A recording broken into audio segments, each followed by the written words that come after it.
What's up? What's up? What's up? What's up? Welcome back. Welcome back. Welcome back, everybody, to Star Studio. I'm Rashad Milligan for Rolling Out. Today, we are joined here by two legends in the game, two people I grew up listening to. Shout out to 3L Dub. So I switched my girls around like 3L Dub.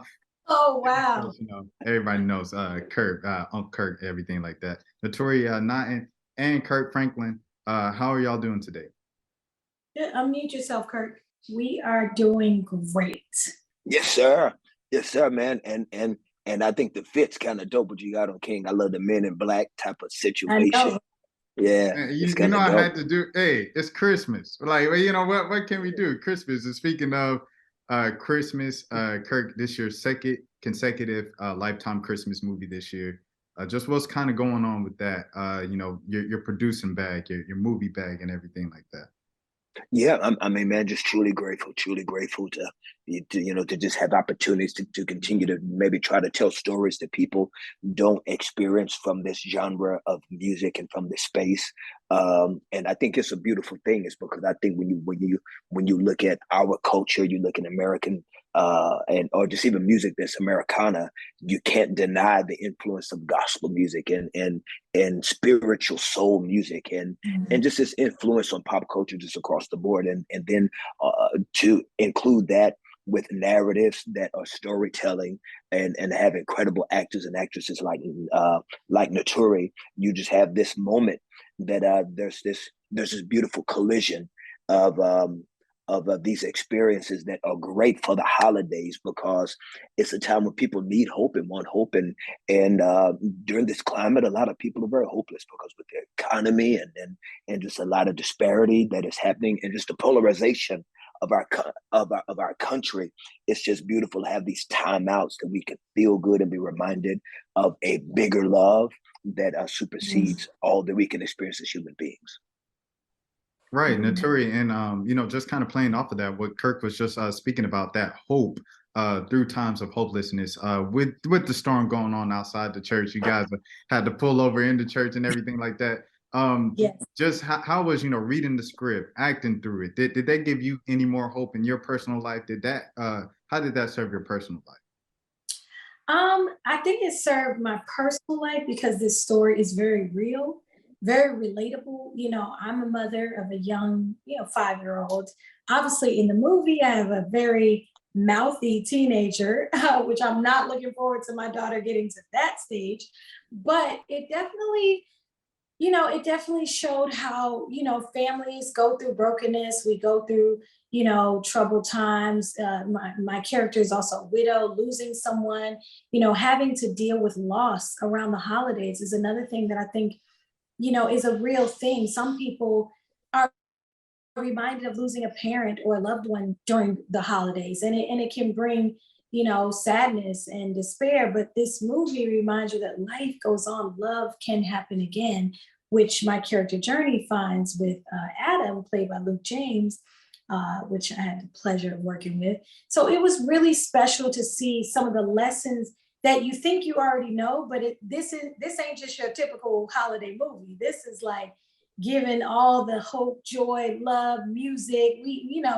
You're gonna be in your room crying and laughing at the same time. So I think it's definitely a very relatable film. So No, for sure, for sure. And I wanted to ask both of you, coming from music for so many decades and giving us great music, how was it working with, a cast like Luke James and Naturi, yourself, and like having all them people on set that could sing? I know it was crazy in between takes. Just how was it I know working with so many musically inclined people? it's ridiculous. We need to put out an album. Come on, Kirk. Let's get it. Because Let's get it.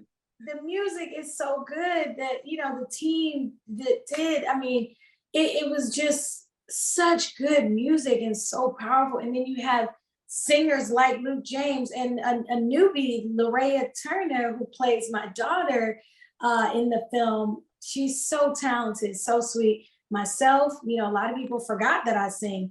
And And I she's think singing. And she's singing, Doc. She's singing. thank you. So it and Tasha Page Lockhart is killing it. I mean, I honestly, everybody in this movie is talented. So you're just gonna get a whole bunch of goodness and talent, which I think again makes the film superior to some other type of films like this. And Kirk, same question to you about just working with such a musically inclined cast.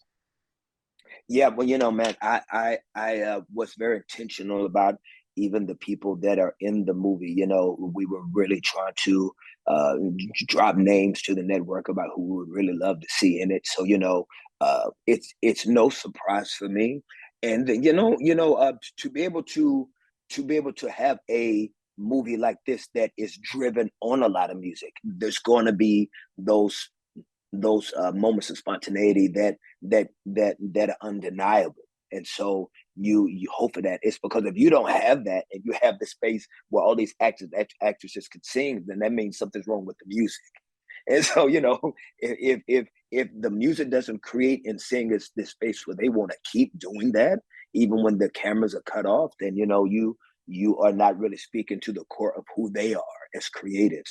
And so, man, to be able to have them enjoy what they're doing, to enjoy the songs they're singing, to enjoy the stories that they're telling, is because I was very involved even in the idea of the script and the story, and so was there from day one. Just even with the concept, I started talking to the network about just the concept of the idea of what the movie could be, and so that made it more engaging for me than even the first movie. And so, man, this is just a great honor. Very humble to do it, and so I'm just very appreciative.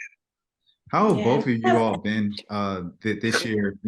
Doing this Christmas movie at the end of the year. You're talking about Naturi with you with all the power and the power spinoffs and the power spinoffs and better. And then Kirk with you. Obviously you've been touring the world the whole year with Maverick City. BET Awards. Every award show you guys have been performing and selling out stadiums this season. How have you guys been? How have you guys kind of managed? How have you guys, had your quiet time? How have you guys maintained your, I guess, sanity, for lack of a better term? Ooh, great. I'm like, it ain't nothing but Jesus. Yeah, I don't know. It's crazy. What about Kirk? I don't know the answer to that. I'm trying to figure out how to do it still. I can honestly say that it's an ongoing quest. Yeah. Like, buddy. People think when they say, how did you do it? How are you actively doing it? Is more so the answer.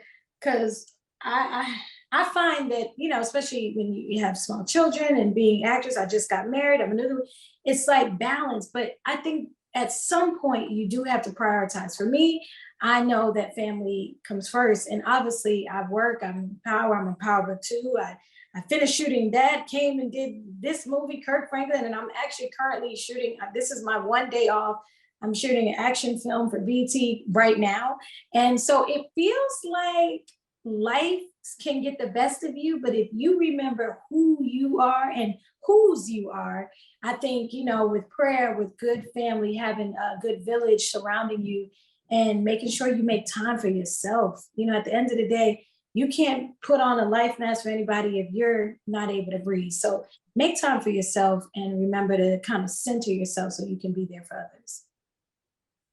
And Kirk, for you at BET Awards, the thing when you won, I believe it was like Best Gospel Artist, and you handed it off to Maverick City.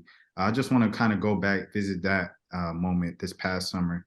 Just kind of what went into that for you, and how do you feel kind of about the entire gospel genre? I know, like on the rapping side with CHH, Lecrae has said for a long time he's tired of being kind of known as the Christian, when he's not. It's like a whole genre out there of rappers, but he's always known as the only Christian rapper, and you're kind of the same thing, I guess, for gospel artists. How have you kind of handled that? What went into that decision to hand it off to Maverick City and pay it forward to the next generation of artists? Yeah, well, I'm a gospel artist, what I'm saying, and that is who I am, and I don't make any qualms against that, and very proud to be that, as I know Lecrae is as well.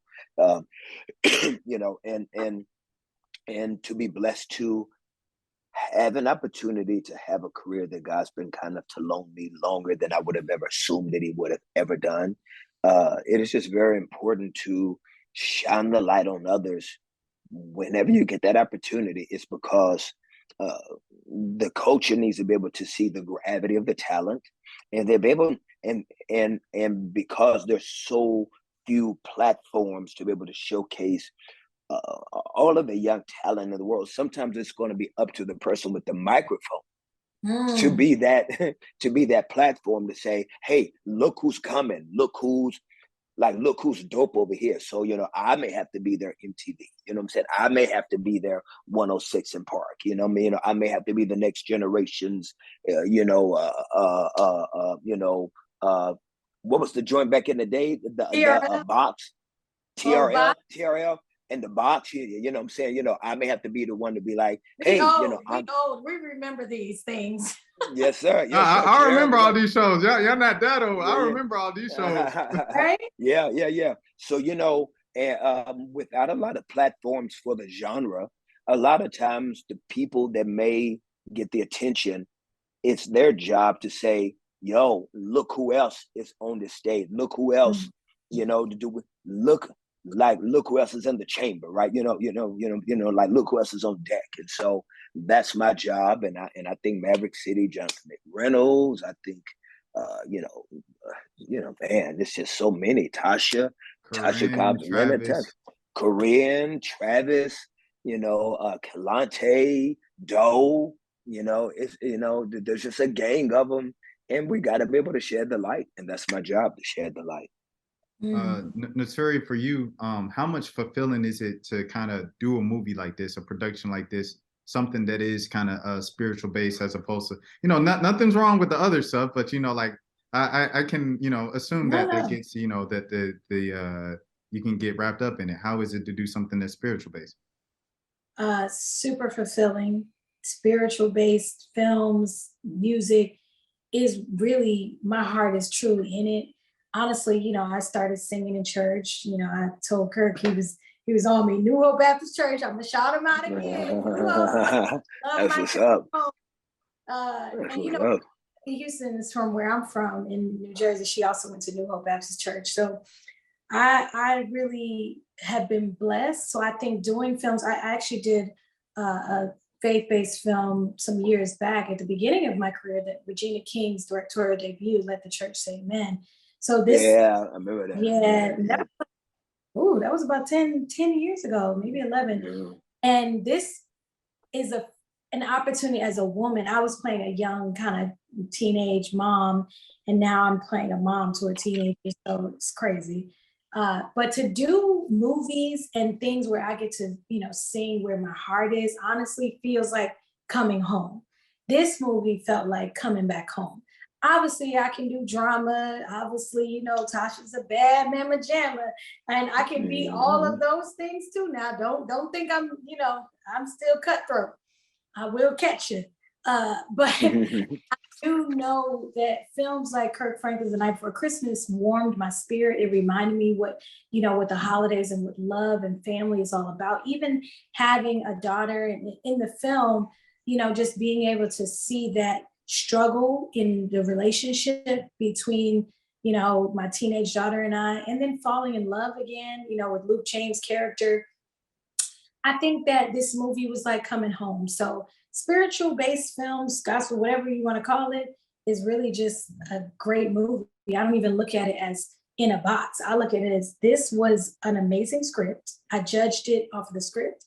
They sent me the music. I saw Kirk's name in the top, and I was like, oh, hello, I'm there. He says we got paid $17 a day, and I was like, hey, I'm glad. No matter how the check was, and let me stop. No, it was really. So I had a good time. All right, cool. Well, we have to wrap up. We only have 1 minute left, so I got one question. Kirk Franklin's The Night Before Christmas, December 10th. It premieres 8/7 Central. Final question for both of you all. A lot of people look up to you, both of you, in your careers and kind of everything that you've done. What is some advice that you have for aspiring entertainers and people in the entertainment industry? Come on, okay. Oh, It's I okay. was gonna go first. No, ladies first. Ladies Okay, first. okay.